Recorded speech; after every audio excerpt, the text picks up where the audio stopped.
and then they tried to take advantage of her. Baby doll house. All right, we are ready for week 11 of What Did Prince Do This Week? I hope you are too. I'm ready. Good morning. Good morning, everybody. Where's everybody? Come on in. We waiting for you. There we go. Another morning with the Madhouse, I see. Yes. We're going to have to stop at 16, obviously. Well, I guess we could go to 24, but, there's debate about. Hey, Celie. So who we got in the house? We got Sister Trawl. Good morning. Good morning, Celie. Disclaimer. Disclaimer, we don't know them mofos and don't care what they say or think. We are glad to be free. Oh my God, free to change our mind. Free to go most anywhere, anytime. Gotta love that. Thank you so much for that, Celie. Good morning, Man Ray. Always a blessing to have you here. ATL is in the house. Kim, we always love having you here. Mila, thank you for coming back. Good morning. I love that starburst. Hi, Big Girl 1. Happy Saturday. D, blessings from BK. Purple Family Lamb. Yes. Blade Brown, my alliterative brother. Top of the morning to you. Becky, Callie is in the house. Love it. Hola. Lisa Williams. Wow. Yes. So, we have to do our housekeeping. What's up, Arlene? Thank you so much for joining us once again. We really do appreciate it. That's okay. Is this helping? Hey. I'm with you, Kim, dog. This is get me up.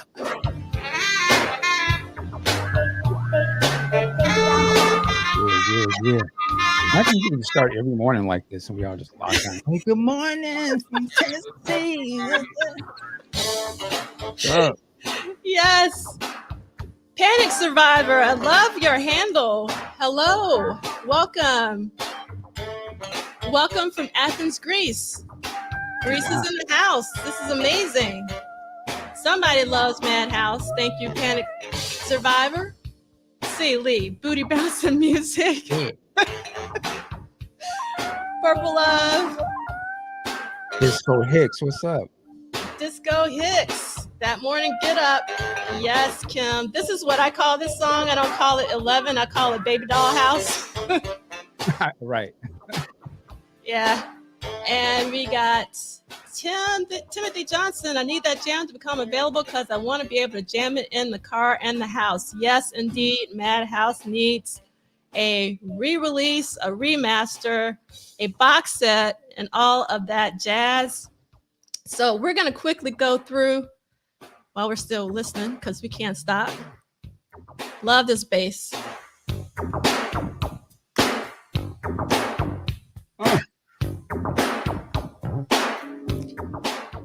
That's Prince on the bass. And I love that keyboard.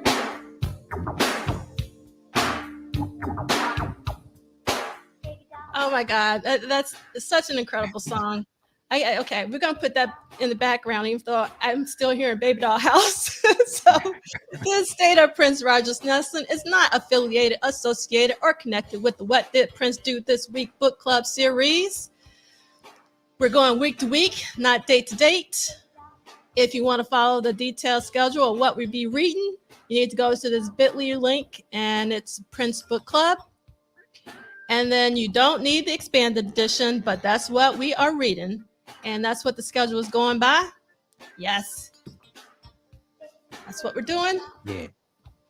And then please subscribe, spread the word. Let's bring some friends to sharing all this joy.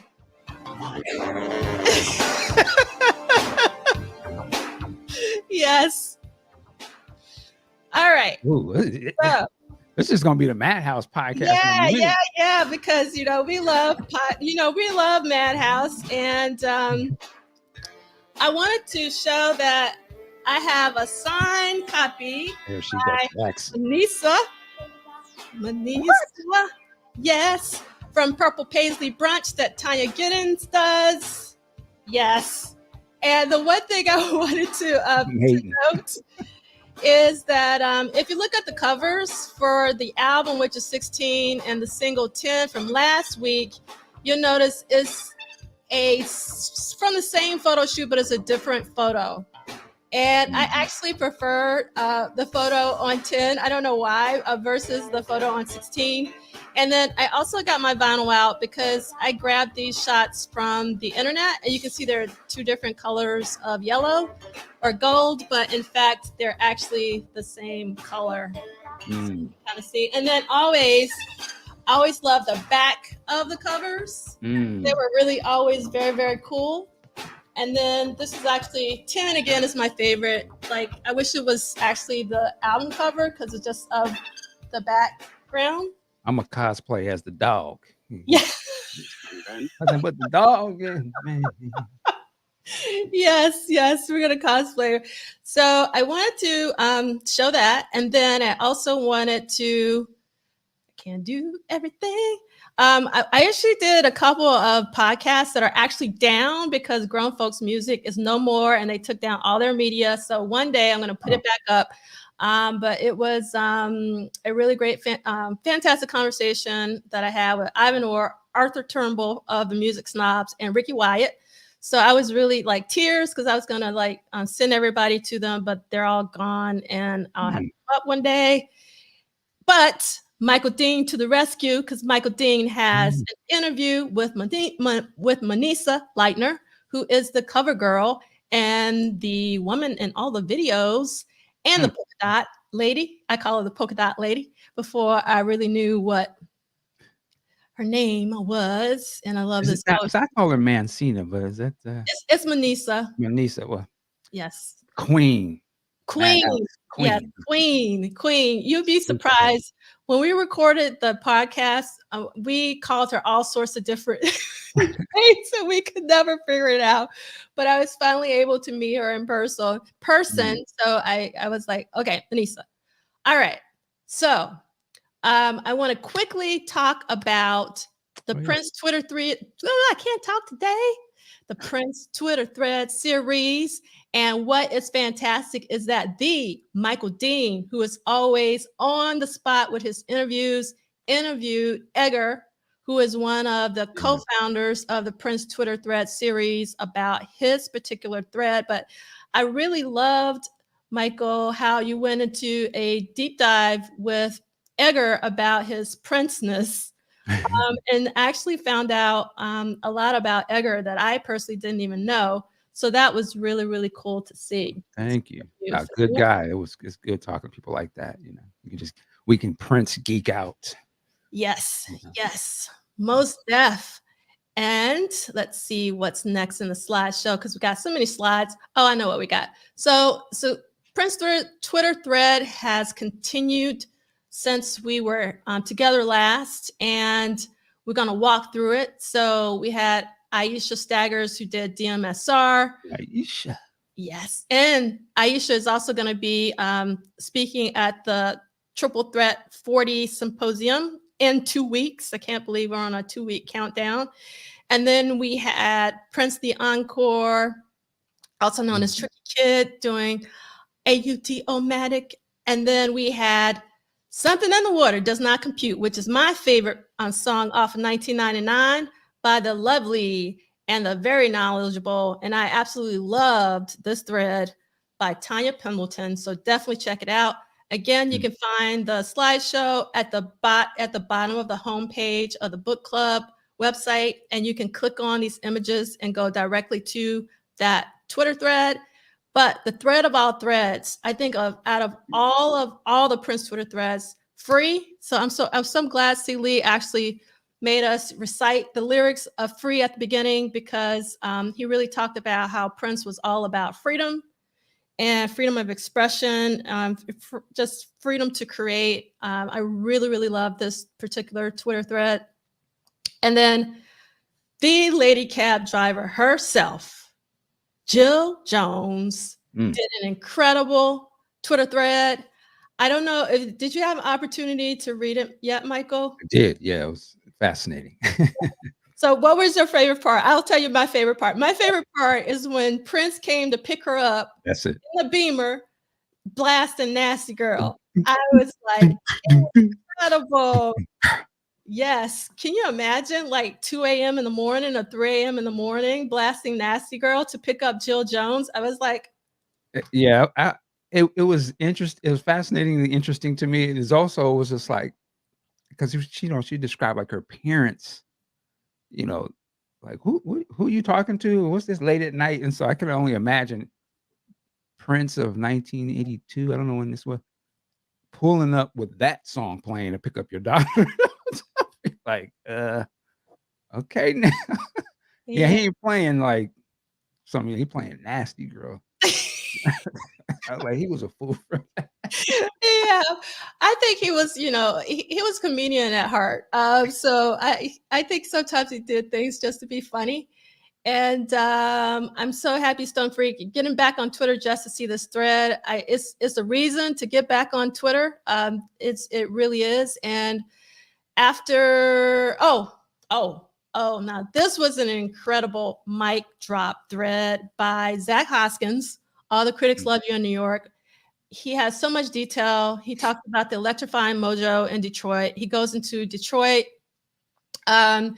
He talks about, I'm blanking. Why am I blanking? But there was a show in Detroit. It starts in an S. Was it The Source? I think it was The Source, that was similar to Soul Train, but it was based in Detroit. And actually, Zach was able to find the one of the episodes where they were dancing to All the Critics Love You in New York, which was incredible to see. So definitely check out Zach's thread. And then you have today, which might be already dropping or dropping later. We have Richard Cole with International Lover, and that's going to end the Twitter thread series, which was sort of like a companion to the Triple Threat 40 Symposium that's coming up in a couple of weeks. I thought that was really kind of them to help me, sort of like the pre-party before the main event. And we have 12 days to go. We're technically almost there. And you can see the speakers, the schedules, everything on the Symposium website at triplethreat.polishside.com, as well as you can register. It's free on Eventbrite. All right. So we are extremely excited. We're gonna go back in time from last week. We're gonna talk about the Huntsville, Alabama, Friday, March 11th show of the 1999 tour, because we have a fantastic guest. I am thrilled. You have no idea how thrilled I am that Tracy Humphrey has agreed to come and talk to us about her experience. Yes. So talk to us, Tracy. Let me unmute yourself and talk to us. Yes. What's up, Tracy? Hey, everyone. Hi. Good to see you all. It's so great to see you. And I can't wait to hear the story. Now, you told us last week in the chat that you won a contest on the radio. Yeah. Is that correct? That's correct. So I was 13 years old, went and entered a radio contest, WEUP in Huntsville, Alabama. The tickets were, the prize was 2 tickets, a backstage pass, a limo ride, and dinner with one of the members from the time. Well, I didn't receive any of that. Oh, You know what, Tracy? Well, I'm sorry. Let me go back. Let me back up. Tracy, can you hear me 1 second? Can we see the full thing of Tracy real quick, full screen? What is that back there? Is that stand up or Prince back there? Oh yeah, this is Stevie. I love it. That's dope. Yeah, I'm in my sister's room. Oh wow. Okay, I just had to acknowledge that one. So your sister is also a massive Prince fan. Oh yeah, the whole family. It's 3 of us. So entered the contest. They did, give me the limo ride. I had dinner, but it wasn't with the time. And I was able to go backstage. So they allowed me free run of the backstage area. And so at 13, you really don't know the protocol. It was only my second concert. So I didn't really know, what to do. So I was kind of back there with my poster and my pen. And I was just kind of waiting to see who I could see. So, I watched the performances with my friends. First up, of course, was Vanity 6. And when they finished, they came off stage and I met all 3 of them, actually. Vanity, Denise Matthews, when she was Vanity then. I also met her as Evangelist Matthews at the back in, I can't even remember when, it was like the 90s. So I met her when she was Vanity, and I also met Brenda and Susan. Didn't really, like I said, 13 years old, I didn't know what the protocol was, didn't really have much of conversation. But it was just kind of like, hey, how you doing? I also met members of the time when they finished their show, which was great, by the way.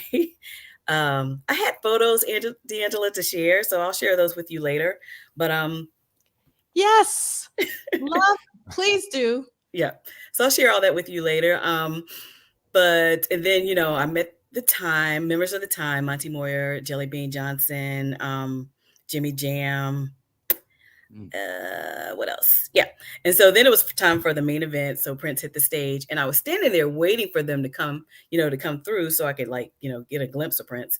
But the whole band came out at once, and somehow he zipped past me. So it's true.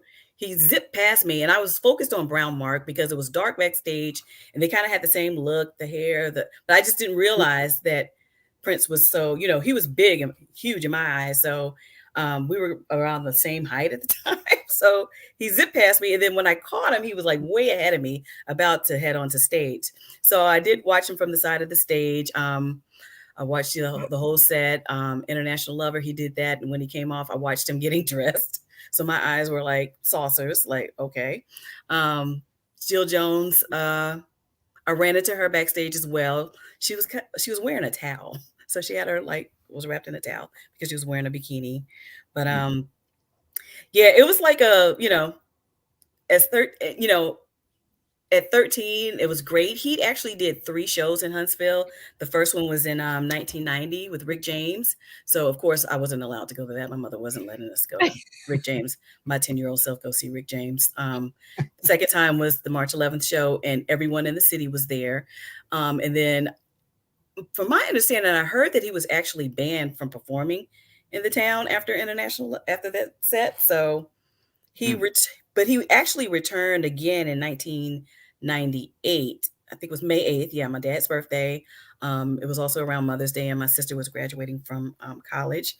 So it just happened to, come to town, and he just happened to be performing. So this was the time around when Larry Graham did half of the set. And then, yeah.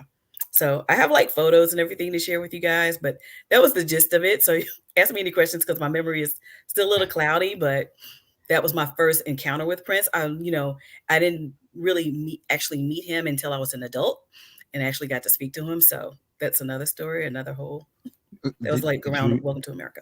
Did you mention you had saw him when you were 13? Yeah, I did. And I told him, I was and I was with my boyfriend at the time. It was his very first concert. So his very first concert was a Prince concert. And, but he was very gracious and it's thank you, touch my hand. Really nice guy, regular guy.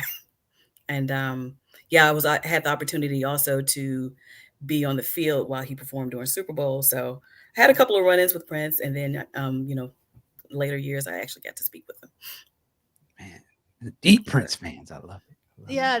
So there is a question in the chat from Panic Survivor, and they want to know, were you accompanied by an adult? Oh, no. And then when our parents found out about the show, they were like, where that building? Yeah. They were like, excuse me? Yeah, Mom was like, what? You had to. How'd you get there then? Well, yeah, my parents actually dropped us off. My mom dropped us off, yeah.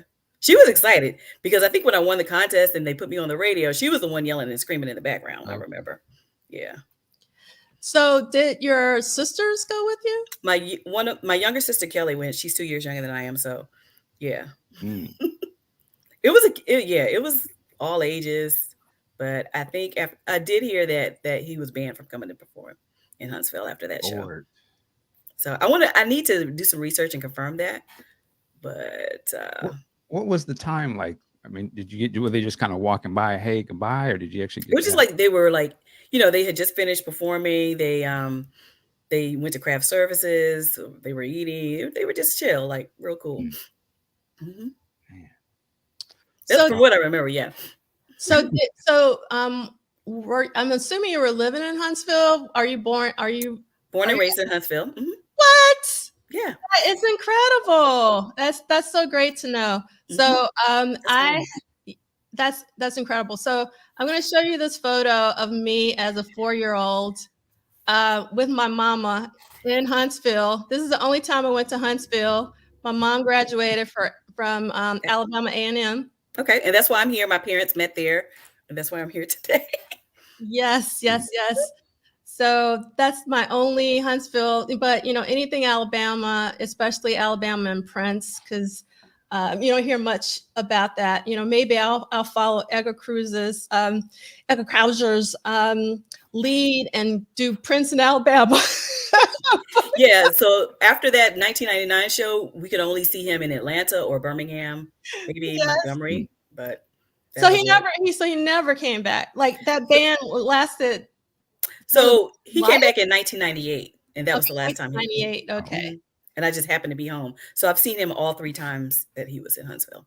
That is incredible. That really is. So go ahead.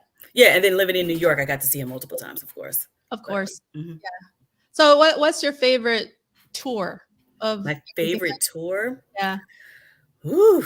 Or like not even favorite, like what's your most memorable? Do you have like a most memorable tour? I would guess I would have to say, wow. Put you on the spot. That's a hard one, yeah. I guess it would be Welcome to America. Really? And did you see that in New York? I'm assuming. I saw that in New York several times. Yeah, I was like, I have to see this again, and then I went back and bought another ticket, and then another ticket. Yeah, I saw him 3 times at Madison Square Garden, but I preferred the Jersey show. Yeah, I went to the Jersey show, and that's actually where I met him. Okay, you can't just throw that out there. Like, so how did that happen?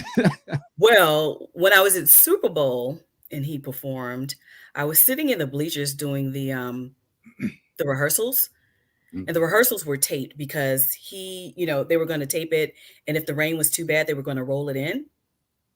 So I'm sitting at Super Bowl watching the show, and he actually had on reverse colors. I have pictures of that too. I kind of sneaked some pictures, so we weren't allowed to take pictures, but I had a couple. So he actually wore reverse. So he had on an orange suit with a blue collar. Where Super Bowl he wore the blue and so everything was reversed. And I was sitting there, and this young lady walks up, and she was like, "Kelly," my younger sister's name is Kelly. I was like, "No, it's Tracy." So this young lady, her name is Tracia, and I was like, she's like, "What are you doing here?" I was like, "Well, I'm working the pregame and halftime show."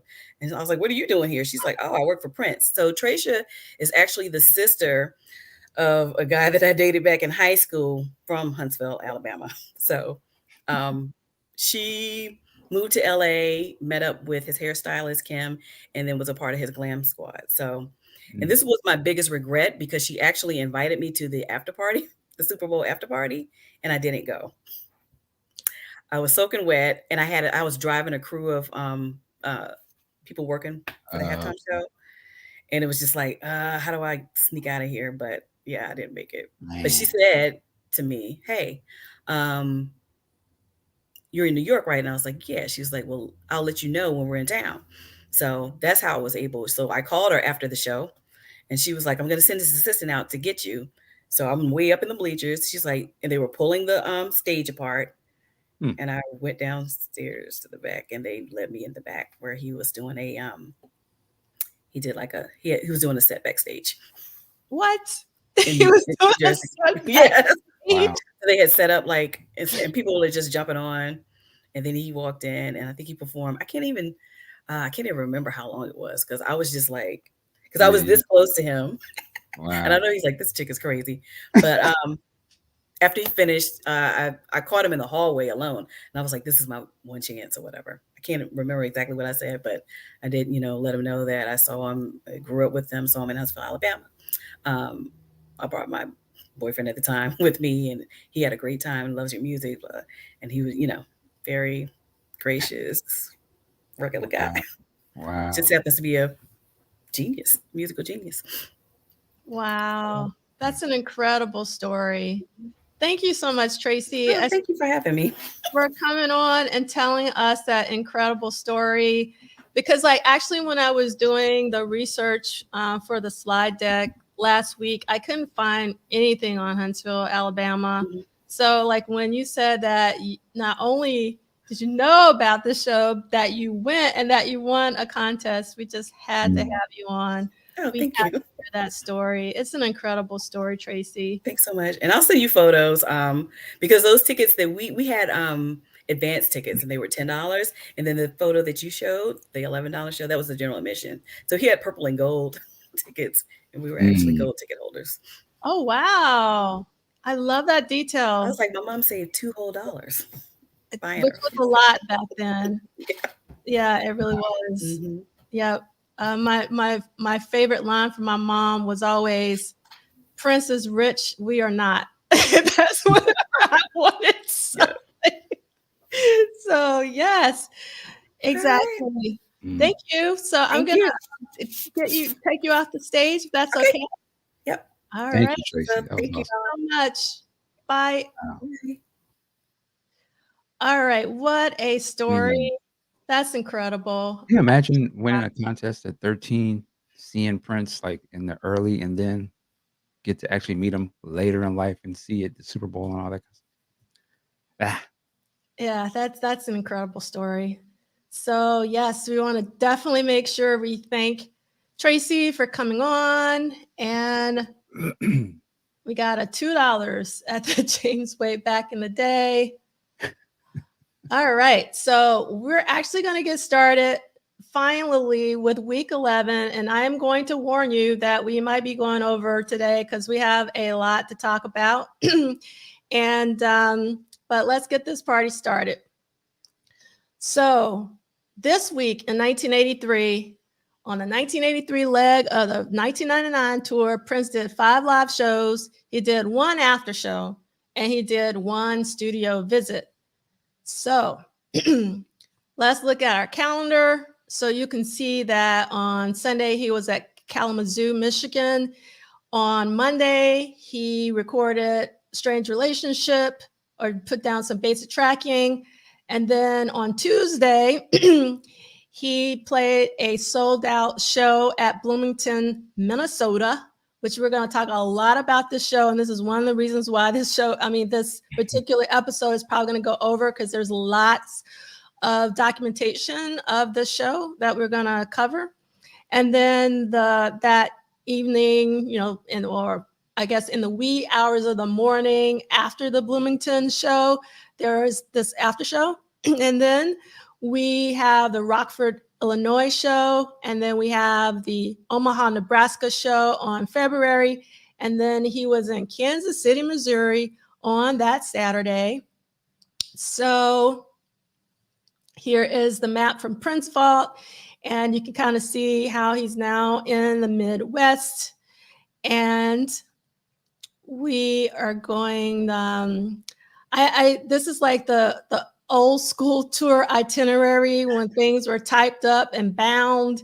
And you can see where on the no shows, he was doing stuff on this particular week. So during his no show on the tour itinerary, he recorded Strange Relationship. And then I'm sure he was hopefully taking some rest after the main show and after show of the Bloomington, Minnesota show. I don't know why I'm getting so. Yeah, drink some water. Haven't even started talking yet. Oh my God. You choked up over Tracy's story. I am choked up. I want to cry. It was such a beautiful story. I mean, it really was. All right. Here is the ad. Again, very, very similar to all the other 1999 tour ads for the Kalamazoo, Michigan show. It's on sale at the Wings box office. the Boogie Records, the Cal, is it Kai or Cal? I can't, and Benton Harbor Choker Records. Now that's a name. Battle Creek and Believe in Music. Love that name. I guess in Grand Rapids and Muskegon. Yes, Sealy. Basically, whoops. Like the chat is moving so fast. By the time I try to put my mouse over the comment, it moves. So love this comment from Sealy about Kinko's, your place for all of your professional binding services. Kinko's is no more. I don't think Prince slept. I don't think he slept very often based on interviews that I've heard. I think he was one of those 4-hour people. My best friend who passed a couple years ago, he only slept 4 hours his entire life. I don't know how he did it, but there's some people who have that constitution. I am not one of those people. I require sleep. And yes, Tracy is super cool. Very, very, just like down to earth. I love Tracy. So again, I can't thank Tracy enough for coming on. And I have a pretty good Rolodex. I'm getting one from all of this Prince stuff, but we're all connected. So just about Panic Survivor, about meeting Prince and, winning the contest and all of that. So here is where we're about to get started on our roller coaster ride. Let's go. So the Tuesday show at the Met Center in Bloomington, Minnesota. And I had got permission from Rich Benson to show these 2 photos that have never, ever been seen before, that were taken at the Bloomington, Minnesota show from the second row. So this is one shot that I absolutely love. I love the silhouette, and you can see Prince with his metallic purple. And then this is another shot. Again, mad thanks and gratitude to Rich Benson for allowing me to show this during What Did Prince Do This Week? And we have, so it's I didn't realize this, Panic Survivor. So the Met Center is basically where the Mall of America currently stands. That's actually pretty great information to know. So thank you, Panic Survivor, for being with us today and letting us know. Sealy, yes, rock star in full effect. Gotta love it. I mean, I really love the first picture the most. I don't know why, because I just feel like he's really into it on this shot. But yeah, Matt, thanks. So, all right. There are 3 news weeklies in Minneapolis during this time, and we're going to read from all 3, and it's a lot of reading, so you're going to have to bear with me, and I'm going to have to drink a lot of water, but I couldn't let one of them go. I said, I got to let one of these go, but I just couldn't do it because they're all so very good. So I wanted to show you this first one here, where you can see that it's just an ad that was in the Twin Cities Reader, which is one of the news weeklies we're going to talk about. And what I love about it is how they describe Prince. So they say, Prince is a hot commodity in the music world these days, dubbed music's boy wizard by Warner Records. And he's heading home to showcase his wares in his old stomping grounds. With 4 albums to his credit, Prince has more than mastered recording studios and stages. He's conquered them. Prince tickets go for $11 a shot these days, but his frenzied concerts are a bargain at any price. So I thought it was really cool that someone from his hometown is really giving him the props that he deserves. Because I've heard that in real time that some of the Minneapolis folks weren't as kind, to Prince because, you know how it is, when you're local and people might not. You ain't nobody. Yeah, exactly. So I just really love seeing that they were giving, at least Twin Cities Reader was giving Prince his props in real time, because this is from March 9th, 1983, before the March 15th Bloomington show. Okay, so this is the review from the Star Tribune, one of the other news weeklies from Minneapolis.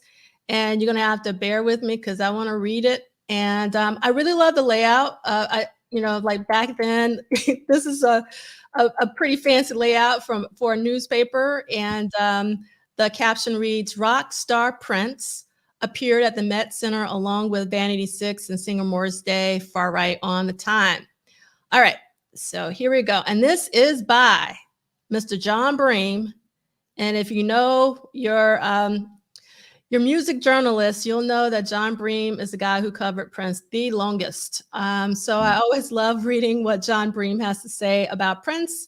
So this is John Bream's review of the Met concert, and the title is "Met Concert is Powerful Proof of Prince's Claim to Throne."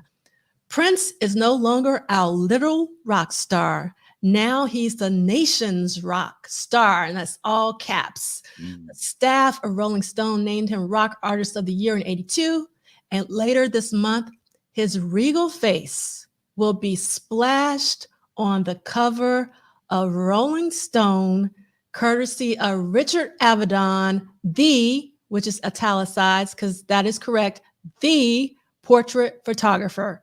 Richard Avedon was a massive deal back then. He photographed Marilyn Monroe. I mean, all of the Hollywood glamour. So Prince, Vanity, Susan, Brenda, they all got like the Hollywood treatment from Richard Avedon. It's my favorite cover of Prince. It was his first cover for Rolling Stone. I could go on and on, but we're going to talk about that when we talk about that cover, which will be very, very soon. So let's continue. The national critical hype and hometown boosterism of the past couple of years have become a prediction realized.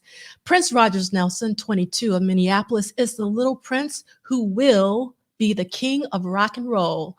He served notice again Tuesday at Met Center that he is the most exciting stage figure in rock.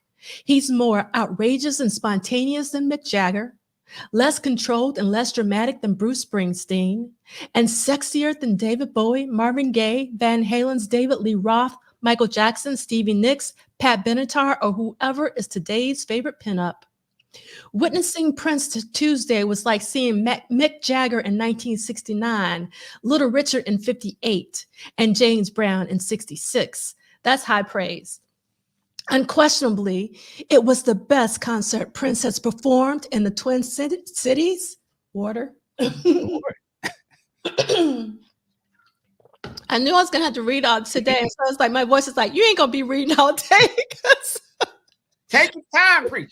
Yes. Gone were the excesses and indulgences of old, the simulated masturbation on the guitar, the lengthy white noise guitar solos, the cheap strip tease, and the preening around clad only in bikini pants and boots. Added were some marvelous dancing instead of prancing, and a new wardrobe with the accent on purple, the color of royalty and sexual freedom. If there were any complaints, it would be about the brevity of the performance. Again, this comes up again and again in these reviews. Only 65 minutes compared with 85 last year. The choice of material, everything was from his last two albums, 1999 and Controversy, and the use of the same stage set as last year. I don't have a problem with that, as you already know. I love that stage setup. Nevertheless, it was a well-conceived, smartly paced, and wonderfully executed show. The show has become more tightly structured and practically seamless. Prince's band members took fewer solos than in the past, and the group's sound was more boisterous, with more prominent use of syndrums and crashing cymbals. Prince also took fewer instrumental solos and danced more.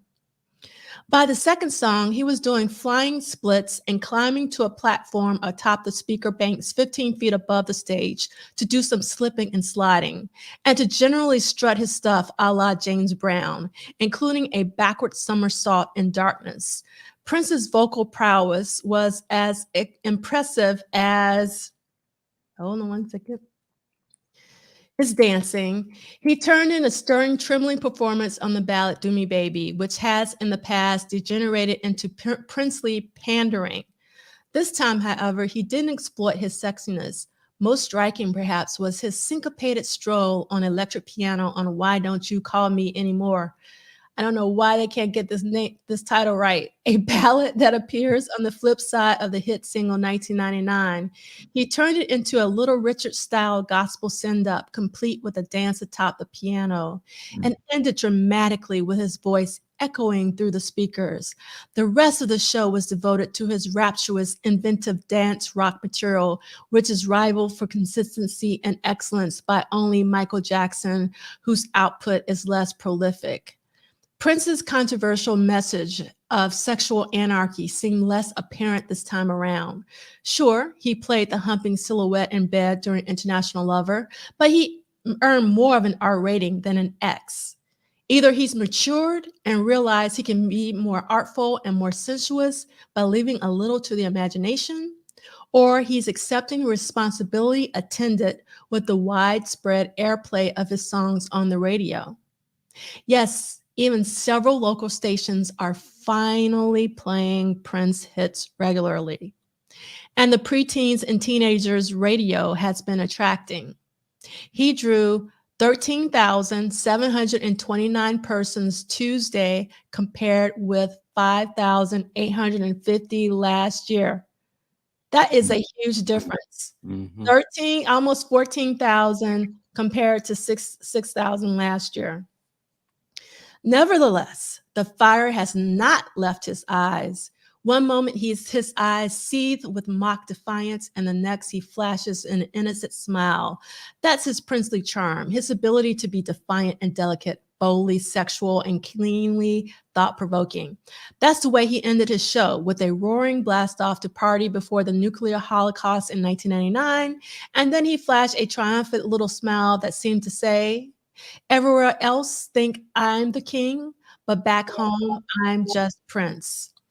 So he goes on to talk about the time, and I'm not going to read the rest of it because it's really so much more to read. But the one thing that I liked about this article was, really hearing how Prince had kind of tamed down his image a bit.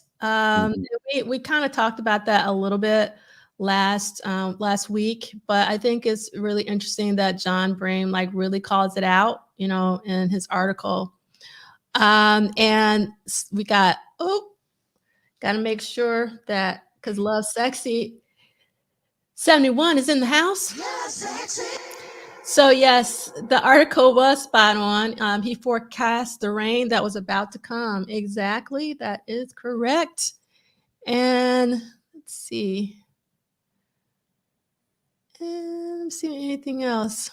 All right, so And that was John Bream that wrote that? That was John Bream. And again, it goes on and on and on. I had to stop because we got more articles to read. So it's basically, it was like a 2-page article, which is great. So this is the next article I want to read from the third news weekly from Minneapolis called City Pages. And this was on March 23rd, and it's a review. So let me get started if I can find what I'm supposed to be reading. All right. So give me 1 second. I was gonna say real quick, the interesting thing to me listening to these reviews is just like the world is starting to believe like it's just becoming bigger, and people are starting to see this guy, you need to watch him. Like he's evolving and it's becoming this thing. And things like Rolling Stone acknowledging it and stuff. It's cool to see him rising to the occasion, or maybe just the audience is rising to him. He's already sort of there a little bit. So it's very interesting. Yeah, it is. Because, now, I mean, obviously we were experiencing this in real time, but we've been with Prince for so long that we kind of forget. Take it for granted. Yeah. Yeah, we take it for granted. So this is actually one of the reasons why it's so important for me to do this for me personally. And also I'm loving going back and reading the different perspectives, because while this article is going to be pretty good, the third article that I'm going to read is not going to be as loving as the first two from Minneapolis. So this is going to be the second review from a Minneapolis News Weekly about the Bloomington, Minnesota show. So this is by Martin Keller, and the name of the article obviously is called In the Act. And let's get this party started. And the caption of that photo says, Prince excess stripped to a minimum. And I guess they do this in the city pages. I guess they rated the performances, and the performance rating was terrific, which is good. So let's begin. If Prince's current success with Little Red Corvette doesn't convince the white, and that's in parentheses, majority of record buyers in this country that he's got the legendary goods to go all the way, maybe his kinetic stage moves and sex appeal will.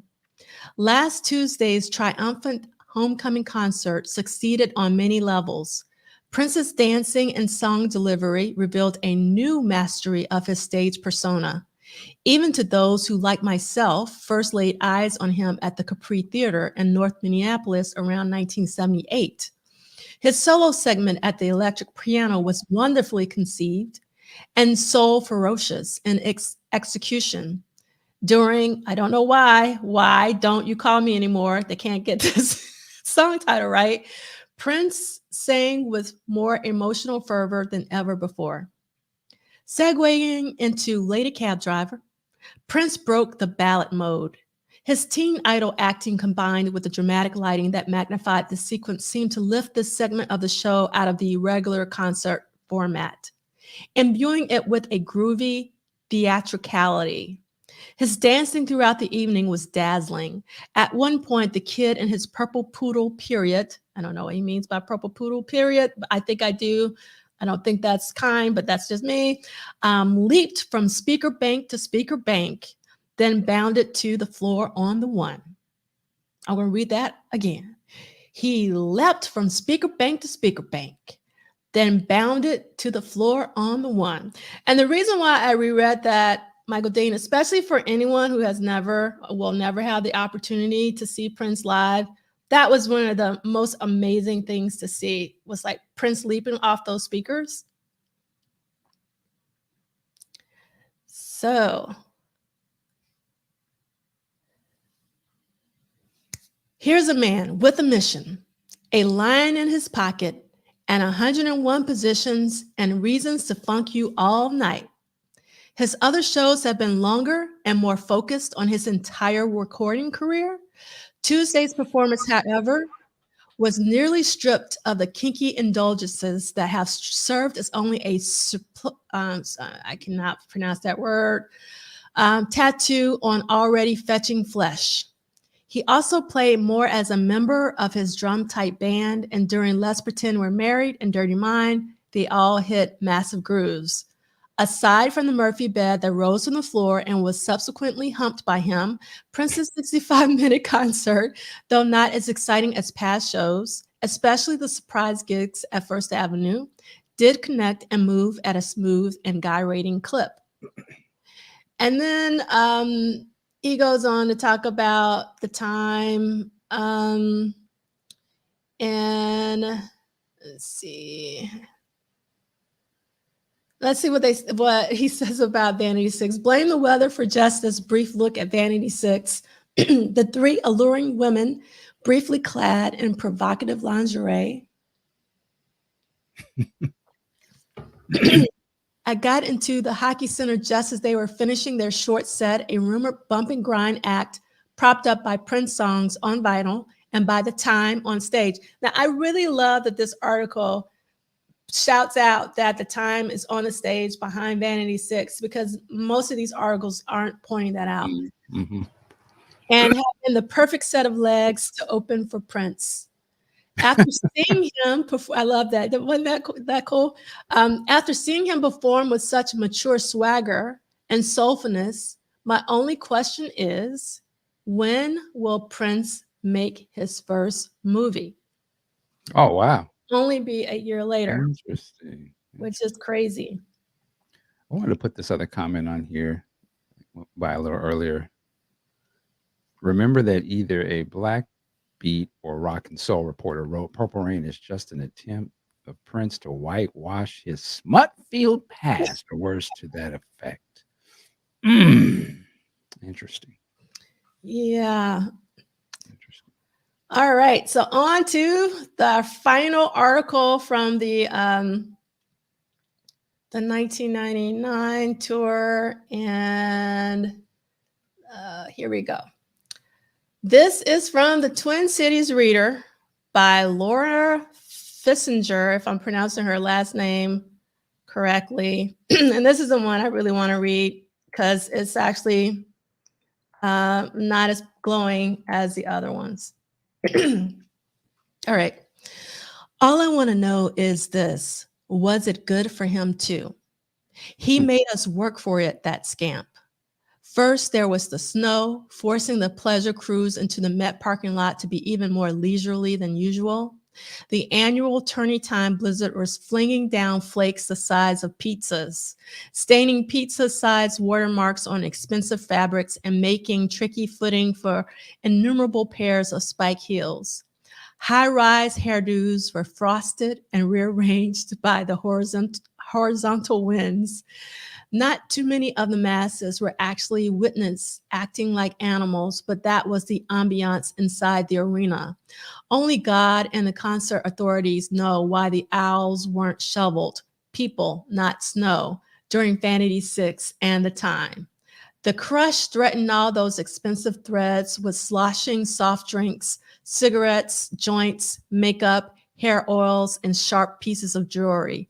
It was a great fashion show, but not in your face, you know. The music show started on time too, which was wonderful in principle, but added to the aisle gridlock. Vanity 6 competed with a grand scale game of musical chairs. Now, all of us know that women in lingerie are an equivalent in modesty is not a bad thing inherently. Tina Turner has been performing half naked for 2 decades, and she's more dignified than most government officials. Nor did the problem lie with Vanity 6's physical beauty, which is considerable. No big deal either that the 3 women didn't do much, hold on, I have to change, in the way of actual singing, and were not impressive at pretend. And not only does she say the actual singing, and were not impressive at pretend singing. So she was like, they're not good at pretend singing. Plenty of half-naked women who can't sing have been showstoppers. Okay. A friend described the conundrum so perfectly that I will simply pass this remark on to you. Isn't Vanity's whole message like, hey, wake me up when it's over? So their stage show is perfect.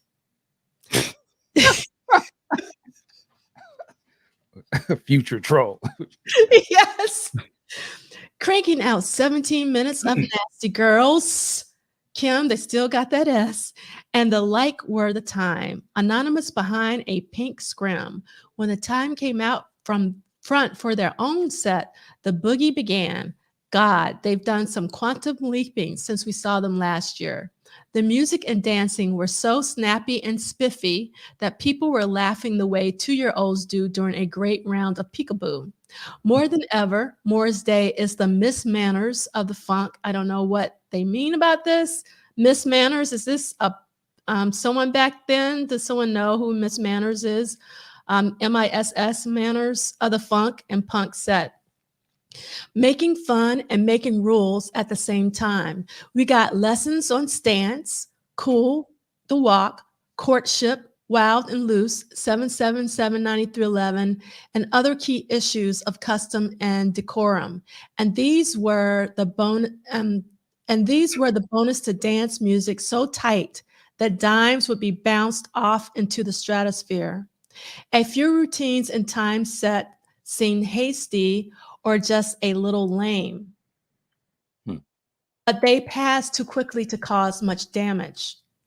Wasted shtick is part of the party band heritage. The time are the best marriage so far of 70s dance funk and 60s white singles bands. Trash in the best sense of the word. The silly moves and the catchy choruses might not be literature, you know, but they will be precious and evocative keepsakes in 10 years. And dare I say 40 plus, and they're still going. Laura, after the time, helped arrived in the form of small guys with yellow jerseys and flashlights, Met Security, and big guys, Asia Security. I don't know if that was a local company or something. Finally, we could turn off the X-ray vision. There was a lot to look at. It was, as has been reported, the same basic Prince stage set as last year. Everyone's a little pissed about the same stage set. I find it hilarious. But Roy Bennett left himself in the dust with this year's lighting design. How did he get the 3D effect behind the big scrim? Gorgeous, high-tech, and heavy sweat at the same time. Did someone post about Miss Manners? Yes. So what was Miss Manners? It said that she was Judith Martin. She's still writing an etiquette column today. So she was Oh, okay. Yeah. Thank you for that. I really appreciate it. I'm reading something over the screen, so I can barely see the screen in real time, but I saw something popped up. All right, so gorgeous high-tech and heavy sweat at the same time. Other sensate spectacles courtesy of Roy included rotating turquoise police lights, love that, and the bottomless deep shades of purple, pink, and red that shaped the night's color scheme. And it wasn't only colors, but pulses and sequencing and timing that made Bennett's work so much better this year. During Little Red Corvette, clusters of nervous little white spots whirled in the blood red that drenched the stage. Didn't breathe for a minute there. We could rant about hardware for years here, precisely the complaint of people who prefer the small shows, Capri, First Avenue, to the big shows, Orpheum and Met. Apples and oranges, don't you think? Prince simply does a different mood when playing off of fire poles, trap doors, smoke, clique spots, platforms on top of mammoth speaker bands, and whatever else from March 14th that I can't remember. I was more interested in being a participant than an observer, dig. Besides, things were happening too fast and unpredictably to write down. Prince was doing fragments and sections of songs, strung and stuck and whacked together in a weirdly effective pattern. Some went by in a minute, Sexuality, Let's Pretend We're Married. Others were virtually full length, Do Me Baby, Dirty Mind. I thought Do Me Baby came a bit early. I agree. I do agree with Laura on that. Arg, sorry. And the Prince at the piano section was a little unsure of its mood and urgency. You gotta love the self-confidence though. Right after dancing atop the piano, Prince collapsed on the stage, fooled a few people who made the right kind of concerned noises, and was scooped up by his Vern Gagne type roadie. And I guess Vern Gagne is somebody that we should know, but I do not. So if somebody in the chat knows who Vern Gagne, Gagne is, let us know, school us. James Brown did it. Bruce Springsteen did it. Prince does it. Welcome to the all-star team, honey. Speaking of doing it, the whole sex routine has been honed nicely in the last year. Most of the show Prince does while quite clothed. The guitar licking is relegated to perfunctory swipes during the encores. Up on the speaker towers, he twitched and rubbed and quivered, but saved the actual graphics until the climax in the first encore, International Lover. Surely your friends have told you by now about the double bed that rises from the top tier of the stage during that song. The reaction of the crowd was priceless. They swooned, screamed, clapped, and laughed all at the same time. What a grandiose move, the bed. How sexy, how smutty, how silly, how naive, how delicious. Possible meanings come out of the cracks like roaches at lights out time. Bed as altar, bed as stage, sex as ultimate personal expression, etc. Hey, Rolling Stone elected Prince as Artist of the Year. Let them figure it out. Prince can be an orgy for the head or the hind end. That's what she wrote. We say so in every review every year, but hey, it's good for us every time, you know? The final finale trumped through Prince's global politics, which had been underplayed through the show. 1999 closed with frenzied time-like dancing at the stage's edge, accompanied by the blowout of light, smoke, and sound. The ending ended like it does on the record, with childlike voices asking, "Mommy, why does everybody have a bomb?" Interesting place to put that question in the show. It took us about 30 minutes to drive the block from the Met to the registry for the big party. As post-show bashes go, this one was exceptional. And the reason why I said party is because they wrote 4 H's in this article, and it was P-A-H-H-H-H-H-T-Y. As post-show bashes go, this one was exceptional in large part because the sound system rattled your bod without ruining your ears, and the dance music selection, heavy on Prince, made all the groovy folks get up and press barrier. Even Stevie Nicks, there with new Minnesotan husband Kim Anderson, took a few turns around the crowded floor. She was wearing black lace and had bodyguards. We all tried not to stare. Her bodyguards were not as big as Prince's. Then again, Prince is shorter than Stevie. Okay. The man of the hour was not trailed by Vern all night. Instead, by Vern, I guess she's talking about Big Chick, I guess. I think Instead, Celie said Vern was a wrestler. okay, Vern was a wrestler. Thank you, Celie. Instead, he mingled among the mobs of family and friends, biding time before a jam session that started at around 2:15 a.m. Your bedraggled reporter got her big thrill out on the dance floor shortly before the jam session when Prince dragged several people out there and set up a firestorm of movement right next to her. She backed up. He moved forward. She backed up again, fearful that a careless bit of hand movement would earn her free transportation from Vern. Why is he insisting on calling him Vern? He moved forward, apparently intent on being surrounded by flesh. She finally relaxed and shimmied in extreme proximity to the little Prince. There she goes. Ah, yes, reduced to a sweaty chick on the dance floor. It was a cheap thrill, but it was good for me. I'll save myself for next year. Wow. Well, let me just clap. You know, the thing is, we come from a generation where we used to buy these magazines or we would read the newspaper, and I forget about this type of literature, this type of writing, because I don't read magazines anymore, nor that I really read newspapers. And online, a lot of times you don't get this. It's just so much more quicker. And yeah, it's just like, wow. Even all the shade and just all the stuff in it, but it was... You know, it took me into her world there. I appreciate that. Yeah, and what I really appreciated about this particular article is that she ends up going to the after show, and she also reports not only on the main show, but also on the after show. And, you know, a couple times in the article, she talks about wanting to be just, you know, a participant and not an observer, which I thought was really great, which is actually the opposite of today's audiences, you know, who really want to be observers because they have their phones out and they're like documentarians and they're not really participating. So it was really fantastic, you know, hearing how she was moved by the performance, but there was a lot of shade, a lot of jabs kind of thrown into that, which I don't understand. So Susu's panels, you are not late. You're right on time. We are so behind, but that's okay. We're going to take it slowly. So I'm going to take it slow. I do miss magazines like Right On. That was really, really an important magazine back then.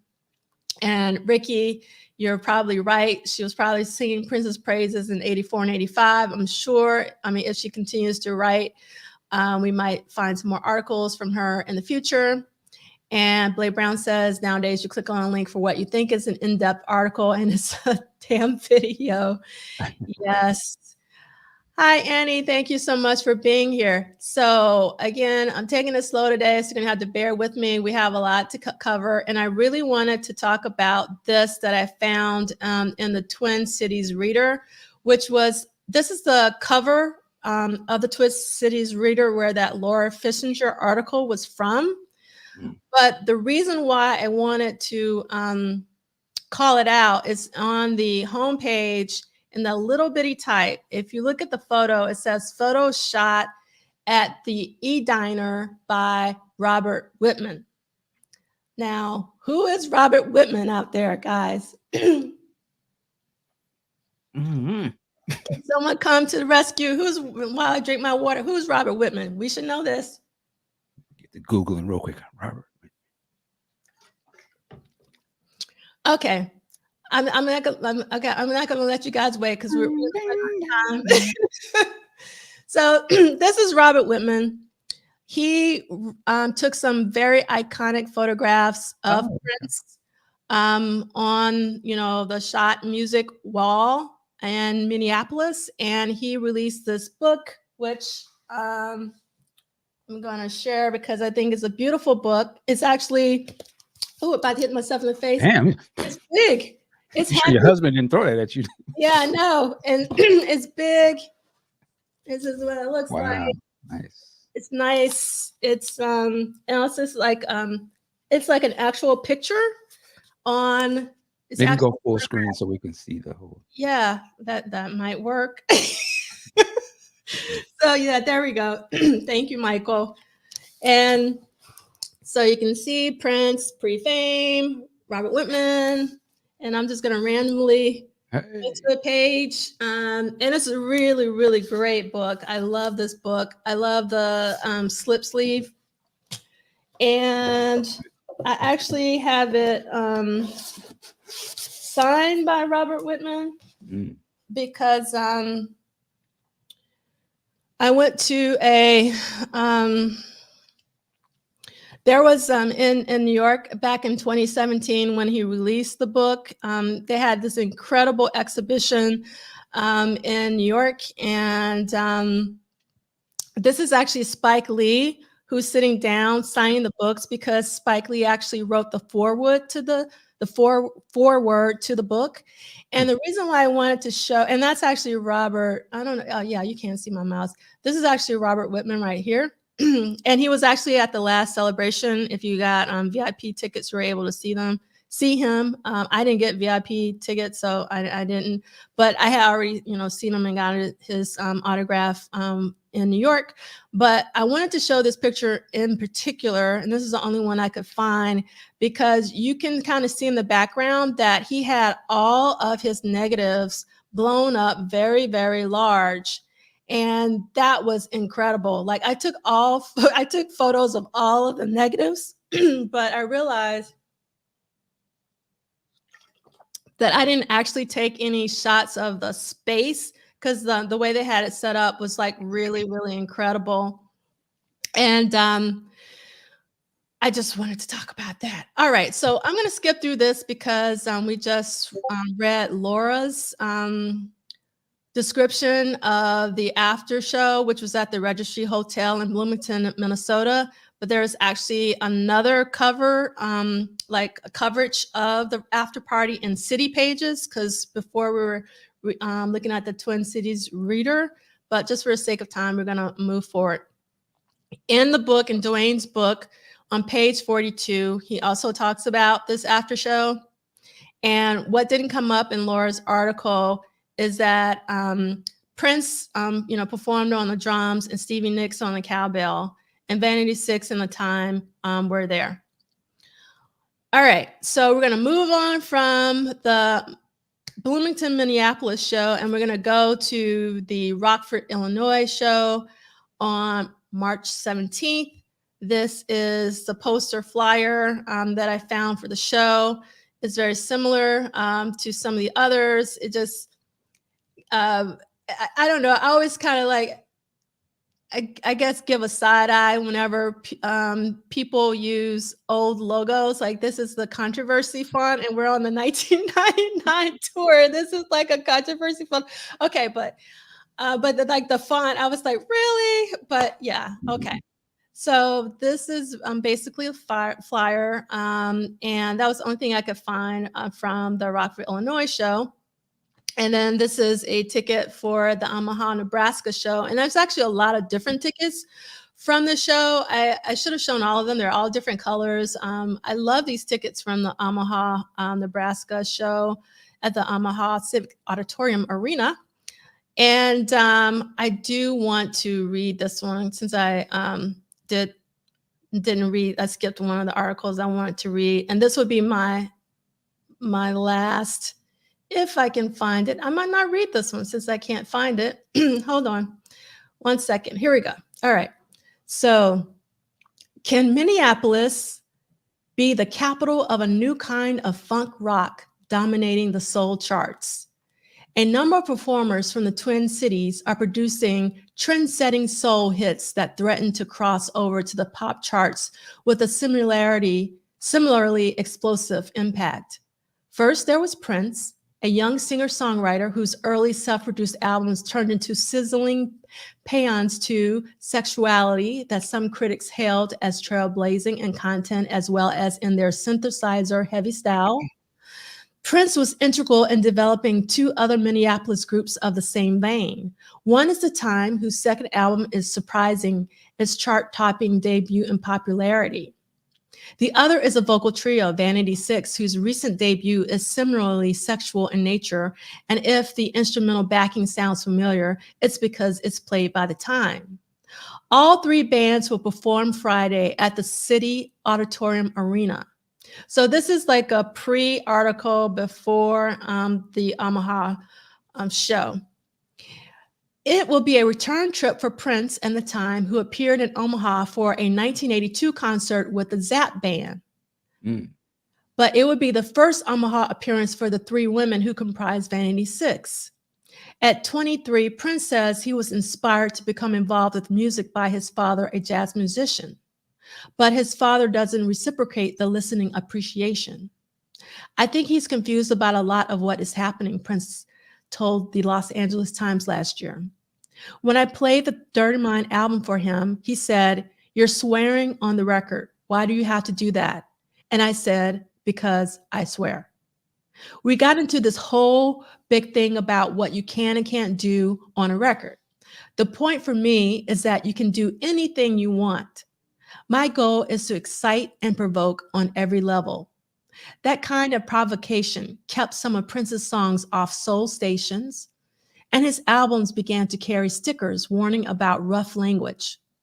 The bold sexual stance, which began on the Dirty Mind album, continued on Controversy, and his latest 1999, all of which have enjoyed critical acclaim and brisk sales. Prince, whose full name is Prince Rogers Nelson, is often asked about the sexual content of his music. "Sex is something we can all understand," he said.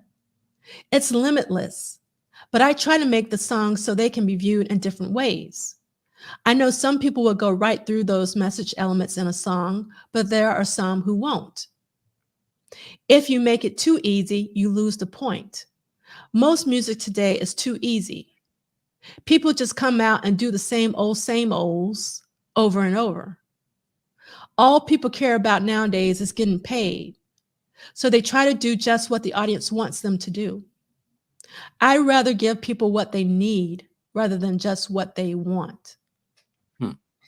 Since the beginning, Prince has produced his own music, becoming the youngest producer in the history of his Warner Brothers label. He also played all the instruments and sang all the vocals on his albums and hits. When on tour, he brings a 4-piece band with him. Prince has worked a long time in developing his image, as did Morris Day, lead singer for The Time. Day's code word was cool, and it was also the title of one of the hits from the group's debut album. And he goes on to say, almost at the end, but on the current tour, Day produces some unexpected tricks. We become a lot more seasoned, and I can't read. I cut it off too much, so I'll stop reading there. But what was really interesting, I thought, about this article is that it gave a really, I thought, like thoughtful overview of Prince and the time and Prince as an artist. And I also felt like it wasn't necessarily shade, but it was kind of like a warning, because this was like before the show. This was an article before the show happened. Okay. Like, make sure you know who you're coming to see. And there's a possibility, that it might be different. So, okay. Now, this will be my last reading of the day. And I know I told you, I tried to warn you. I'm warning you, I'm warning me about what? Okay, so Prince offers record crowd royal fun. So this is the actual review of the Omaha show by Roger Catlin. Don't worry, I won't hurt you. I only want you to have some fun. So begins a new album and tour show by Prince, the single named Minneapolis music sensation. Some take a cautious view of his talented funk and rock performer. His biting rock edge makes some of the soul crowd wary. His falsetto and solid rhythm and blues footings make rock audiences, especially radio and TV programmers, reluctant to jump on the bandwagon. And all those sexual references make the blue noses sniffle while they mesmerize the rest of the crowd. Yet the 23-year-old proved he can conquer all three groups and unite them in a common cause, purely stated in his final song, 1999, Let's Party Before the World Blows Up. His given name is Prince, and he proved worthy of nobility with his powerful performance. The triumphant concert attracted 9,474, an all-time city auditorium record for Black-oriented, in quotes, concerts. Auditorium manager Terry Forsberg said it broke the old record of 8,710 set in 1978 by the Commodores. But part of the attraction is the wide appeal of Prince's music and that of the opening bands, The Time and Vanity Six for that matter. Not only did they comprise the best soul or Black-oriented concert of the year, I can't believe it, they're really doubling down on this, in quotes, for want of a better term, but it was also one of the best rock shows. Prince was a pioneer in forging a new sound by replacing the standard soul horn sections with banks of synthesizers and turning up the guitar with searing Jimi Hendrix solos to compete with the always dominant bass. On record, Prince plays and sings just about everything in performance. He is flanked by competent and varied backup musicians, including Blacks, whites, and a woman. These were the times. March 19, 1983. The set and costuming was much the same as his last Omaha show a year ago, February, but he seemed more at ease and relaxed this time, engaging the crowd and singing along and stopping his prancing around to play some electric piano on a slowed down number or two. And then he goes on to talk about, but I got to read the final two sentences about Vanity Six. The singing wasn't particularly noteworthy, hinting that the time may not have come for foul-mouthed women singers. They didn't return for an encore. Yes. All right. So let me see what Lee Christian's saying. The Commodore show actually have more still because every woman at their concert is 3. Yeah, the comments are very. You gotta put them on the screen. And Web Diva, thank you so much. Somebody caught it. I had to do it really quickly. I'm so glad that someone caught that. I appreciate you, Web Diva. You see me. All right. And then let's see what else we got. Did you see the YouTube video of elementary school music class playing? Yes, that's one of my favorite YouTube or Prince covers. I loved that. It's so great. And Dr. Claw, welcome. When you mentioned Prince Town Zap, my mind went to Controversy. Someone I knew went to that Cleveland show. Oh my goodness. I wish I could have went to that show. And yes, we are representing Alabama all day, every day. The Commodores is from Alabama. Yes, and actually one of my cousins dated one of the Commodores. You know what? This is actually, Ricky, one of the questions I really want to ask Jill. This came up last week. I mean, I wonder if they read these reviews. I would think that they wouldn't, at least if, I mean, I don't know. I would think they would, actually. You think so? I mean, they're on a big tour. They want to know how people are perceiving them. I would Yeah. imagine most artists Yeah. would be good. And maybe they might not admit to it, but Yes. I wouldn't be surprised. Yeah. So I really wanted to show this article, and I didn't have any time to follow up on this. So if anybody knows anything about this, I'd be curious. So this is the Saturday, March 19th date in Kansas City, Missouri. And this is the ad, but this is the first time I've ever seen this good seat still available. In the top, and it leads me to believe, like, is it not selling well? Like, why did they write that? Oh, but what's interesting, and I'm behind, I mean, like, I messed up this week. So actually the Omaha show sold out and the Kansas City show also sold out. And the Bloomington show sold out. So 3 rows and 3 show, well, not in a row because the Rockford didn't sell out, but 2 shows in a row sold out. And then next week, we're going to be talking about the Radio City Music Hall show in New York, and that also sold out. So I don't know if this is because of the success of the Little Red Corvette video that we've been talking about, and I have a strange feeling that maybe it is, but the shows are beginning to sell out. Mm-hmm. Yes. I wholeheartedly agree. Vanity was very talented. She could sing, write, act, model, dance. I mean, she, you know, she was no Tina Marie in terms of the vocals, but she could hold a tune. And like I said, like, you know, Vanity, in my opinion, Vanity's voice actually matured. So if you listen to Skin on Skin that we talked about a couple of weeks ago, I do think that was one of her strongest. And then actually, I think her strongest vocal performance for me is when she was in the film Action Jackson, and Jesse Johnson produced her for that song Undress. I don't know if you guys heard Undress or remember Undress. That song was funky as all get out. And her vocal performance was incredible. So I think she got better and better over time.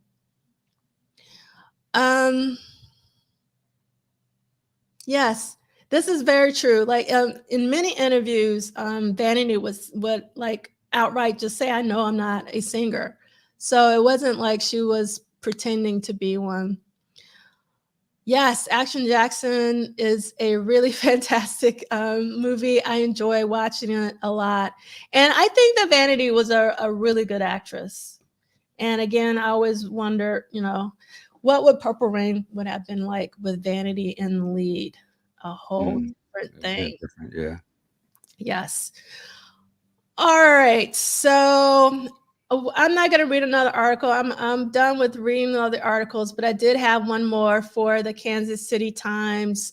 Prince Prance's audience dances and the time ticks right along. So again, the slideshow is at the bottom of the home page for the book club. So you can see it there if you want to read it. So let's get to it. We want to talk about the one studio visit. And if we want to talk about Strange Relationship, which was basic tracking and overdubs, according to DUANE on Monday, March 14th, but there's an asterisk, and that usually means maybe. So what we're going to do now is actually have Michael Dean read. And what we're going to do is we're going to take out our books, children, and we're going to turn to page 40. Yeah. Yes. So what did DUANE say about? Let's get into this. Yeah. So Monday, March 14th, 1983, estimate. Strange Relationships, basic tracking and overdubs. How you say the name? Kawa Trail Home Studio in Chanhassen, Minnesota. I never know how to pronounce that. Sometimes I say Kiowa, Kawa. Actually, Brenda Bennett pronounced it on Apollonia's podcast, you know, like 3 or 4 weeks ago. So I need to go back and watch and like really hear how it's really pronounced. All right. Well, the producer, Prince, artist Prince, engineer Don Batts. This quote from Matt Fink, he kept taking that out every once in a while and jamming with it instead of putting it out. But he finally put it out. How it changed, I don't remember much. Matt Fink. All right.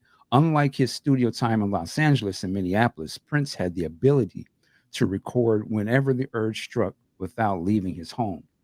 Almost every day, Prince would be in his studio. So Don Batts would leave the tape on the machine, ready to go when inspiration struck. When Batts arrived in the morning, he'd sometimes see a pile of tapes with no labels. So he'd have to listen to them and label them for filing. He was also on call 24/7 in case Prince had a technical question in the middle of the night. I just real quick, I mean, to be on call for somebody 24/7, that's wild. The fact that you could have the power to have somebody at your beck and call, that's got to change a guy. It was fascinating. Strange Relationship was a track he'd revisit over the next few years. But when it was originally conceived, it was another track inspired by Vanity. The song was different in tone than numbers like Wonderful Ass because it lacked their humor. When he was finished with the session, he dubbed it to a cassette for Vanity. I remember him giving her Wonderful Ass and Strange Relationships, remembers singer Jill Jones. There's another quote. She had her little beatbox in her cassettes. He gave out cassettes then. She played it before the show while me, Susanna, and all of us were getting dressed. Susan, I'm sorry. It wasn't discreet. It was just a strange relationship. It was really true that he didn't want to see her happy and he didn't want to see her sad because she started dating other people and he got pissed. She was like, I'm moving away from him. Fuck him. I'm really famous. People love me. So she was getting something, and that was the only thing he had to yank her back in. The Status Strange Relationships was revisited and re-recorded more than once before a version, which was 4 minutes and 4 seconds, was released on his Sign of the Times album in 1987. Although multiple sources indicate that Prince worked on Strange Relationship on this date, he may have begun this initial tracking during an earlier undocumented session, possibly in late 1982, during the same period he recorded Wonderful Ass. The Bird may have been recorded with Prince, Jesse Johnson, and Morris Day on March 14th as well. Which I wonder why DUANE kind of threw that in there like that and didn't really go into that song at this time. But if he did all that in the same day, head buster, like, guys on fire. on fire like Mariah. Yeah. But wow. Strange Relationships, 1983, possibly 82. Like, that just boggles my mind. Yes, indeed. So I have some slides because, I go a little slide crazy. And, there are, I was going to say 3 recorded versions, but technically the Prince and the Microphone 1983 is really just Prince playing around on the piano. So, obviously with the Sign of the Times, A Strange Relationship was officially released on Sign of the Times from 1988. And then with the Sign of the Times Super Deluxe, you got what I call the Mo Sitar version. So, Michael Dean, do you have a preference between more sitar or less sitar? I like the less one, actually. Yeah. Yeah, I like the more, I guess I'm not gonna say raw, but I just like when it's just Prince's stuff sort of as untouched as possible. Yes. For that. But I do like the longer version that's on the deluxe edition. Yes. So this is the reason why that I prefer this version, which is my favorite, Prince Piano and Microphone 1983. And the reason why I want to stop and talk about this is because a lot of people out in the community thinks that this is a wasted release. It's actually one of my favorites after the originals. And nothing like hearing Prince working out songs, just Prince and his voice on a piano. I think is really fantastic. And if you've heard of that version, there is a snippet on the interwebs that you can find of D'Angelo doing Strange Relationship. And it sounds very similar to, yeah. So, like technically D'Angelo cover, She's Always in My Hair, which is a fantastic cover. And I'm not into Prince covers because I prefer the original, but D'Angelo did that thing when he did that cover for She's Always in My Hair. But there's also, it's only like 2 minutes, but it's just D'Angelo on the piano and it sounds awesome. The vocals are really low, but I would love to hear D'Angelo do a version of Strange Relationship now. So out of the 3 versions that we have on the slide, this is my favorite version, is the one from the piano and the mic. And then in the book, the booklet that comes with it, there is lyrics to Strange Relations. It's like Strange Relations at the top, not Strange Relationships. And another reason why I love the booklet is that Jill Jones writes the liner notes for this. And I do want to read what she says about Strange Relationship. And it's similar to what she told DUANE, but it's a little different. So this is Jill Jones writing here, and we can't wait. Let me make myself green. We can't wait to talk to Jill at the Triple Threat 40 Symposium. It is something I've been waiting for my entire life, is actually to have a conversation. The time that I met Prince and I was mute, I couldn't say anything, but the one thing that I wanted to ask him was about Jill, not about him or anything. I want to talk about Jill Jones, but I just couldn't do it. So, okay.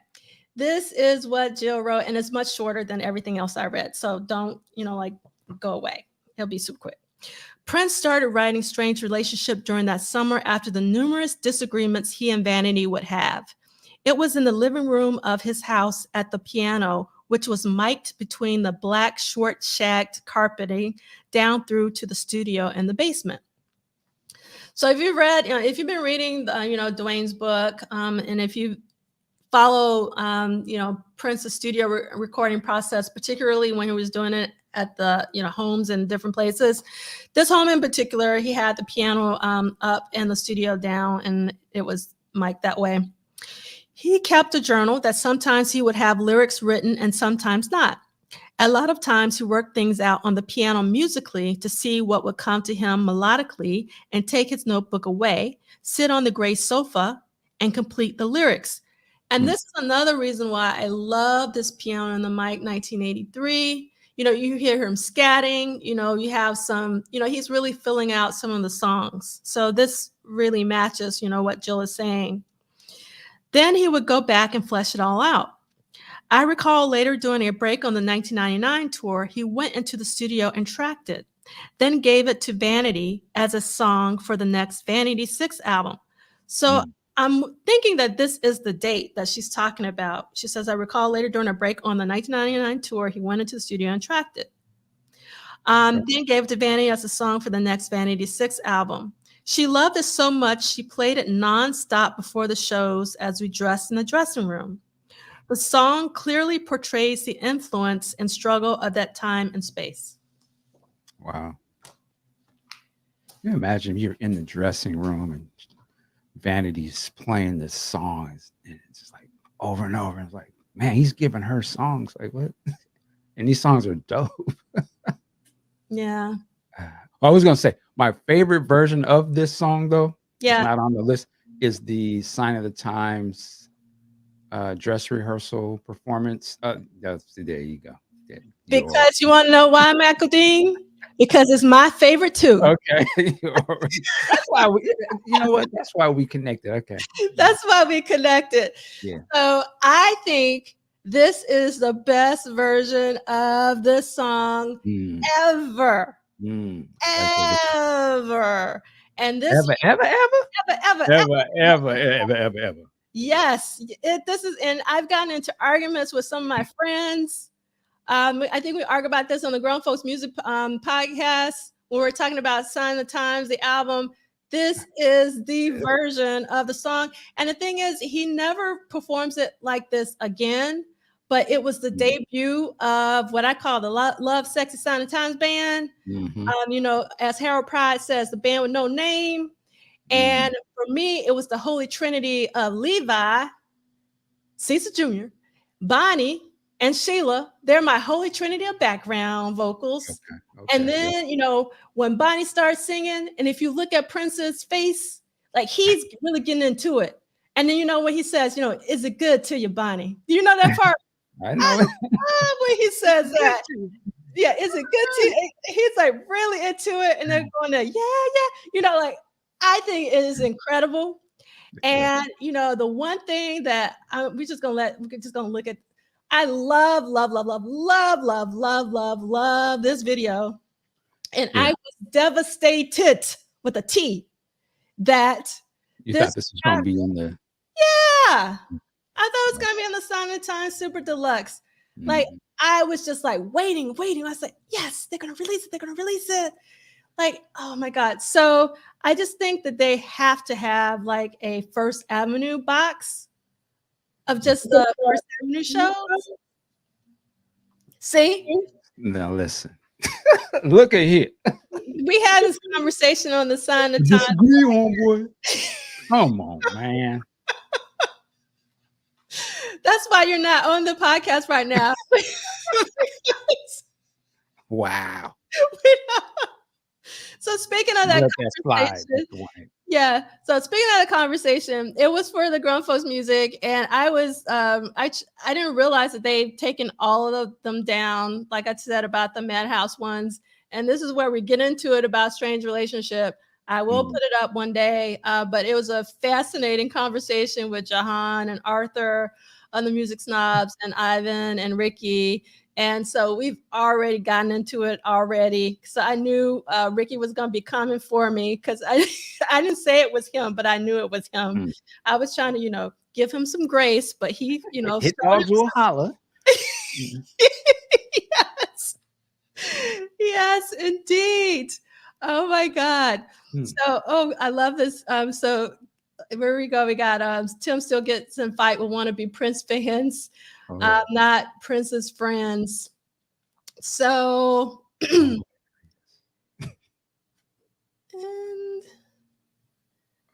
but yeah, that version is incredible. It is fire. And one thing that I like about it is they really take their time with it, you know, because like sometimes with during concert, Prince sort of hits it and quits it, you know, like he'll play a song for like, but they really jam on that song, and it's really fantastic. Come on now, CD. What? I got roots in Shreveport, sir. Yes. So we were talking about Strange Relationships. Recorded that. Yeah. So. Yes, Man Ray is with me. They let it breathe. Exactly. They let it breathe. I can hear that. Yes.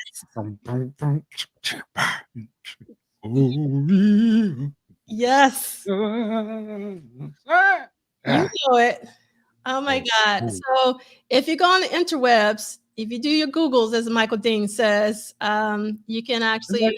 I actually did a reaction video to that. Oh, I didn't know that. Yeah, that's good to know. Yes. So we have one more slide, and we have finally come to the end of our What Did Prince Do This Week? So week 11, up to this point in 1983, Prince has done 37 live shows so far, 1 after show so far, and approximately 9 because of the asterisks. So I want to see what we're going to be doing again next week. We already talked about, we're going to be talking about the New York Radio City Music Hall show. And then we are going to. Wait a minute, I have an extra question. Sure. Did we stop on page 41 or what was? Well, the thing is. Or are we going by the date? No, we're going by the day. I didn't want to make you read more unless you want to read more. I did have that highlighted to read, which is page 41. I think 41 is important to talk about. Like that's. Yeah. Do you want to do it? Because I didn't know how much time you had. So let me just talk about next week, and then we'll jump back on it, because like technically we're supposed to go until Saturday, March 19th.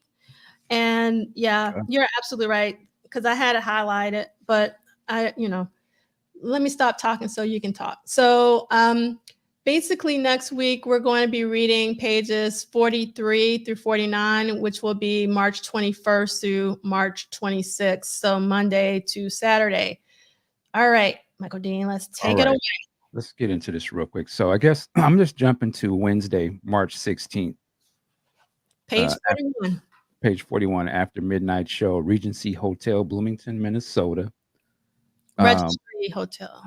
Registry, I'm sorry. And I'm just going to, just jump right in. So Prince's star was on the rise when he returned home for a brief victory lap. By this time, Little Red Corvette was a top 40 hit, number 37 this week, on its way to number 6, which you can tell me that word, behold. I don't even know. Buoy? I think it's buoy. Which buoyed the album, bouncing it back up the charts as well. While I was about to jump into my Casey Kasem for a second. Let me slow down. Oh, Lord. While everything was looking well from the outside, deep cracks had formed in the band, and Dickerson was uncomfortable singing some of the more overtly sexual songs because of his religious beliefs. It was certainly a major factor, he remembered, in that I became increasingly uncomfortable with the influence we were having on young people and youth culture in general. Now that they were playing to their hometown and all the families and friends who'd be attending, Dickerson decided to discuss his distaste for some of the songs they were playing and wanted to request that Prince eliminate some of the more sexually explicit songs. He asked the band to support his views in the conversation with Prince, which he was planning to have during the show's sound check. And the band reluctantly agreed to have his back. Matt Fink recalls that it didn't go as planned. When the time came for the vote to happen, Dez told Prince about this and that the band was supporting him, but everyone clammed up. Everybody. And then he came to me, and it was my turn to vote. And I said, it is Prince's show. I was scared. You know what Dez did? He picked up a drum stool and was sitting there and came after me and chased me off the stage with it. He threatened to hit me with it, and he came after me. He took all his frustration and came after me because I was the last guy, and I said, maybe this wasn't such a good idea. It was like 2 days before we were talking again. And let me say, I just want to stop right there to say, I remember hearing these sort of things about Dez back in the day, and I used to be kind of like, man, this is Prince's thing. But as an older 52-year-old man with a family, I have to salute Dez. So at least, hey, you want to question this stuff. Like, man, we have an effect on these kids, and he's got his religious beliefs. I respect him for standing up and wanting to question. Now, he may have went a little overboard with trying to chase old boy down with the stool and want to hit people. That's on some other stuff. But I find that very interesting that even the band, like, they're like, listen, we coming home to our peoples, our families and stuff gonna be there. Maybe we might want to tone down some of the, I'm saying these words, foolishness in front of our own people. And to me, that just speaks of, they know Prince's act is out there. Prince knows his act is out there. It's supposed to elicit responses and it's edgy and all this type of stuff. But I think there was also a part of the respect that we have for like our elders, or like, I guess for him, the kids. Be like, man, there's a time and place. Maybe we shouldn't be doing some of this stuff in front of our own people. I just find that very interesting that there's that conversation in Prince's band, let alone that it was out among people. You hear it in some of these reviews. I wish I could have heard what Prince's sort of opinion was toward him about that, or maybe he never really brought it up to him like that. But I think that whole interaction is interesting, and I salute Matt Fink for even sort of admitting, like, kind of punked out a little bit, like, it was still a group, right? Like, where's Dez at? So, and you can kind of see where some of that stuff coming from, like, yeah, they were a little uncomfortable. So that's very interesting. I think it's something we definitely should talk about. I don't know. What is your thoughts on this, Angela? I mean, well, I think I would have been with Dr. Fink, and when he said it is Prince's band.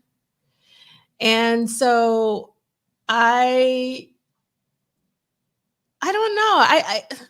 I have mixed feelings about it. I mean, I actually need to go back and actually read Dez's book, because I don't know, like, if he converted into Christianity while he was with Prince, or if he was already, religious before. And if he was religious before, did he just like take a blind eye at first, or what have you? I'm not sure. So I think what you said, though, Michael, is really interesting. I mean, the one regret I have in life is that Prince didn't finish his autobiography. Mm-hmm. I really, really, really wish that he could have finished that, because the few pages that we did get are so insightful. Mm-hmm. And he was ready to talk. I mean, we know he was ready to talk from the piano and the microphone shows. Him opening up, like when Vanity passed, him talking about his parents at the Paisley Park shows. I just think that we would have gotten so many insights if he would have been able to finish. And, but back then, Prince was very, not very talkative about, his feelings and things. So it would have been interesting to know. I'm sure Prince probably felt differently about Dez leaving as an older man, but I'm curious how he felt in real time, like you said, about Dez's decision. But at the same time, I'm assuming that he kind of had the same conversation with Dez that he had with Andre. Like, Andre was like, I'm gonna help you out, until you're like on your way, and then I'm gonna go my own way, because I want to be my own man, which I have a lot of respect for. And obviously Andre had a lot of success. And so I'm assuming that Dez had a similar conversation with Prince, that I was gonna say, it seemed like he must have had a lot of respect for him, because he didn't cut him off, right? Like, he's like, cool, you can leave the band, man. I'm gonna lace you with a song, Modern Air. I'm gonna put you in the movie and give you your own solo shot in the movie, and shouted him out in Extra Lovable, I believe. So he must have had a lot of respect for Dez. I mean, he definitely had a lot of respect for Dez, because if you watch a lot of those early shows, like particularly like the Dirty Mind show, I mean, Dez was rocking out. And a lot of times, Prince was, if you didn't see any Prince shows beyond the Dirty Mindset, you might say that, Dez was a better guitarist, and maybe Dez was actually the better guitarist at the time. I don't know. But I just thought it was fascinating how much solo time that Prince gave Dez. So that, to me, showed that he had tremendous respect for Dez's talent. Real quick, I wanted to address Dee's comment question. He's asked, what was about Dez sort of rallying the band? I can only speculate, but maybe that was just a way of, if we're stronger, united, versus just one person saying something. And maybe he's like, man, if you guys feel this way, you may be afraid to step up. And kind of what Matt Fink was kind of saying, like, yeah, I kind of did agree, but then when it came time to it, I didn't want to mess up my situation. But I think Dez sort of getting everybody together, maybe this is the only way Prince is going to listen, if we all stand up united to him, to say, hey, man, this is a situation. And again, I don't know how Prince's interactions sort of changed with them, possibly, where maybe he wasn't as approachable to them after a certain amount of time, as he's gotten bigger and there's so many other people in his ear, in the camp. And of course, too, the book illustrates during this time, the egos must be out of control, because, he's got the stuff going on with the time, stuff going on with Vanity Six. There's a lot of interpersonal relationships, and Prince is the leader.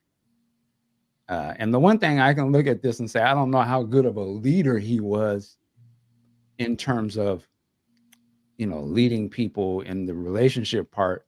Musically, he was the man, of course, but I'm curious, like it sounded like it was a little shaky, trying to sort of be heard or to be sort of valued, that your opinion mattered more than his possibly. But again, I'm just speculating. So that was my thought on it. Yeah, Ricky makes a really good point. I mean, the Prince is only like in his early 20s at this point. Absolutely. Right. And we all mature. I mean, I'm still maturing, as in my 50s, right? So in terms of my emotional intelligence. So thank you, Ricky, for that.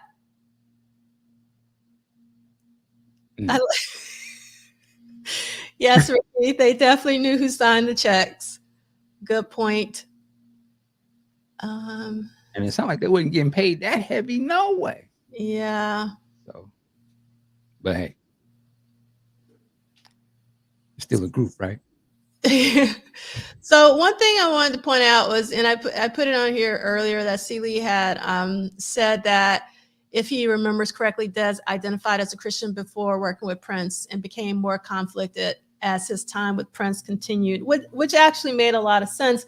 But for me, I mean, Dirty Mind was sort of the height. It seems like, he would have left at Dirty Mind. You know what I mean? Like if it was really bothering him. But maybe it was just it was a journey.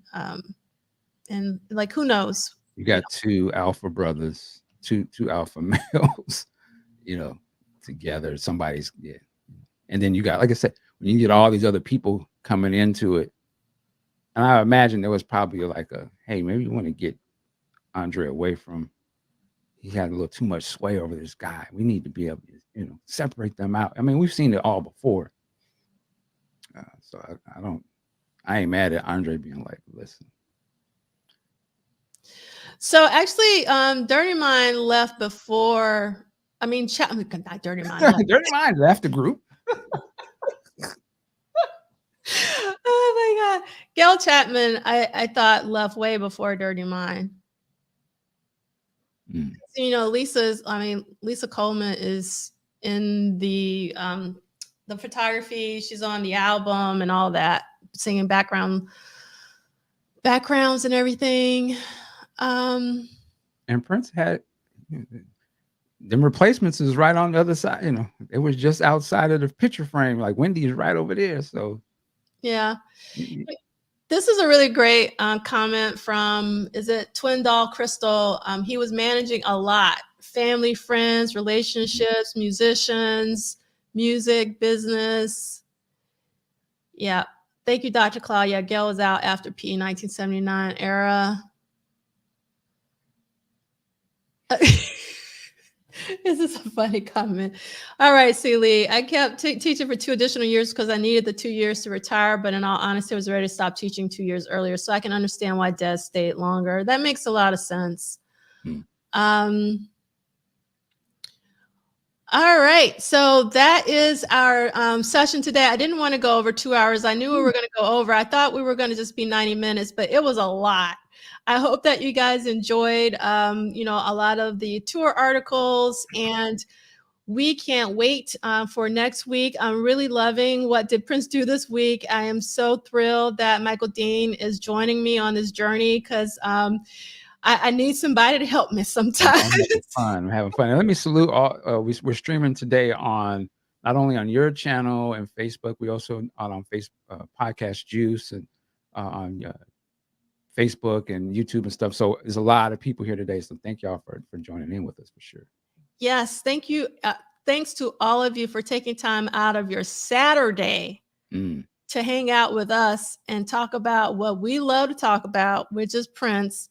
And 1999 era is one of my favorite eras.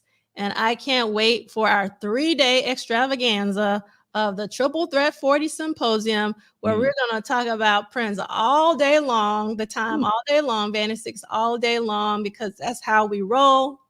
And so we hope that you'll join us in person or via the live stream, which hopefully won't stop. We'll see, depending on what kind of audio people might have in there.